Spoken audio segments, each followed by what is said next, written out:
If you're anything like how I used to be, discipline feels impossible. It feels like torture. It feels like making yourself do something you don't actually want to do. And that's the shame, because a lot of times a lack of discipline is the only thing holding you back from having your dream life, your dream body, your dream anything. You probably know this already, but still, you feel like you're stuck spinning your wheels. Why? Because there's one thing that we all get wrong when it comes to discipline. Before I tell you what that is and how to fix it though, I wanted to let you know that I originally was only going to talk about one thing in this video, progressive overload. But when I sat down to flesh out my ideas, I found I had a lot more I wanted to talk about and a lot more value I could offer you. So watch it till the end, because this might be the only video on discipline you'll ever need. I used to think I needed routines to be disciplined. I used to think discipline meant I had to wake up early. I used to think that being disciplined meant grinding day in and day out, doing things I didn't actually want to do, and putting off what I did until later, until I proved to myself that I deserved it. Maybe you thought that too. Maybe you still do. Hard choices now, easy life later. Show up no matter what. Do the thing regardless of how you feel, right? So I focused on fixing these things, but nothing actually changed until I did what I'm going to tell you in this video. And the best part is that it doesn't feel like I'm forcing it, like I'm suffering through it, like I'm pushing myself to be something that I'm not. And no, this won't just be another video that tells you to set systems or to wake up at 5 a.m. or to have a morning or evening routine, because you've heard all of that before. And I don't want to waste your time. I want to give you real value. I want it to finally click for you like it did for me this past year. So enough talk, let's get back to the one thing we get wrong about discipline. The reason you're not disciplined is because you associate it with pain. But being disciplined doesn't mean doing things even when you don't want to. It actually means the opposite.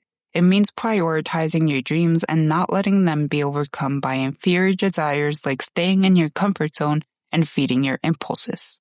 Don't believe me? Imagine being able to wake up whenever you wanted instead of having to hit snooze 5 times. Imagine being able to spend as much time with your friends and family as you wanted without feeling guilty. Imagine being able to provide comfortably for yourself and your loved ones. Imagine being able to travel anywhere in the world without first having to check whether you could afford it or not. Or simply being able to pick up anything on the grocery store shelves without first having to look at the price. How much freedom would you feel? There isn't a single person I can think of that wouldn't want to be able to do all of these things. And discipline is the only thing that can help guarantee that you get them. Still, you might be thinking, yeah, but the problem is discipline is hard. Or yeah, but I would never have the willpower to get myself to be disciplined in the first place. But that's where you have to change your beliefs again. Because discipline becomes simple as soon as you understand one thing. Your fear is holding you back. Let's be real, you're not disciplined because you don't know how to be. We all know what it takes to be disciplined at this point. Be consistent and make your efforts compound. So that's not the problem. The problem is that you're scared. You're overwhelmed, you're afraid of failing and being judged, or maybe you're afraid of success and being seen. And the worst part is that you may not even know that you're scared, because it's easier to think that you're lazy, to blame yourself for not being able to self-start and go through endless cycles of guilt and self-hate. Believe me, I've been there too. But that's not serving you, and it's time to put it behind you.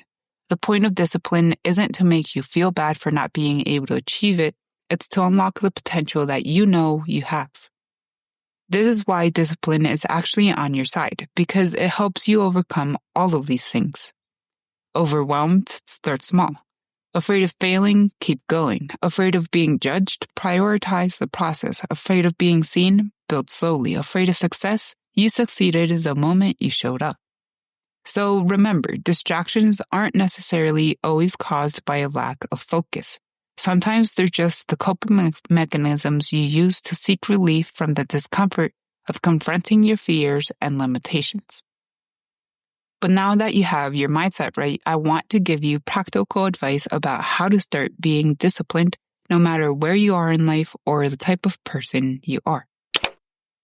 So first off, you have to have a vision. Before having a vision for myself and the work that I do, discipline used to feel like pulling teeth. I would get up each day dreading my morning routine, and I resisted pretty much every part of my day.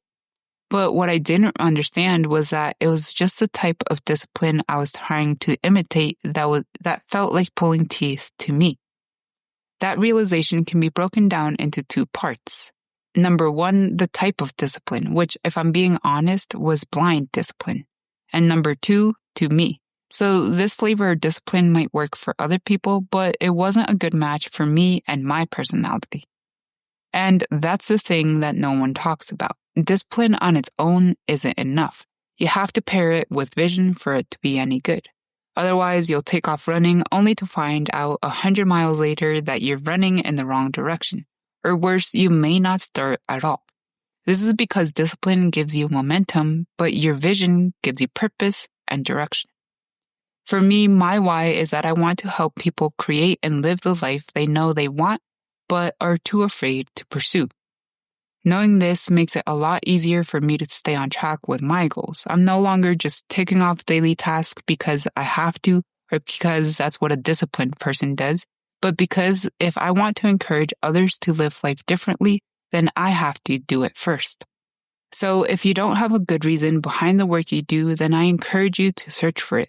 And remember that the answer isn't out there, it's in here. It's part of your inner knowing, and it'll just click when you find it. Which brings me to practical tip number 2. Know yourself. For me, I've been trying to get to know myself for the past 7 years, so now I'm able to work with my moods instead of against them.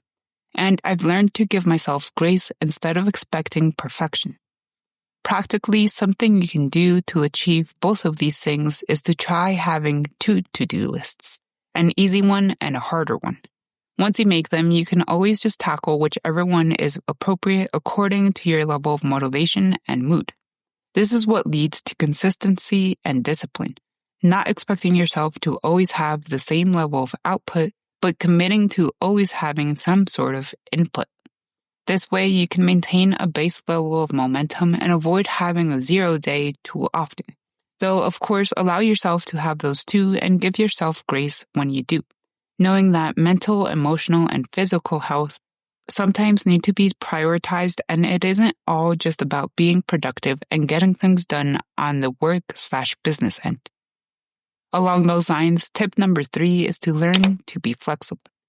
You might think that to be disciplined, you have to do the same exact thing the same exact way every day, but this makes it easy to get in a rut and burn out. What actually matters is that you do something for your own good every day. For me, that can look like doing 30 minutes of yin yoga one day and 60 minutes of power yoga the next. It can also look like sitting down to write all of 5 minutes one day, yet writing for 2 hours another day. The same applies with how I approach YouTube, my relationships, personal development, and so on. The point is, you'll never be all the way caught up with everything. So if all you can do some days is get outside and go for a walk, or get out of bed and shower, or even just stay in bed and reflect, then mark it as a win. Just don't let underperforming become a habit either. Remember, seasons are a part of life. Even nature itself goes through seasons. That means that sometimes you'll feel super inspired and motivated, and everything will feel effortless, and other times everything will feel hard and it'll seem like you're plateauing in all areas of life. But even on the days it seems we don't, on the days when even our discipline isn't enough to carry us through, we're continually growing and developing. So if there's one thing that I want you to take away from this video, it's that discipline can fall on the same spectrum as grace and self-compassion. In fact, it's better if it does. This will prevent burnout and resentment and will give you enough room and flexibility to make discipline work for you instead of the other way around.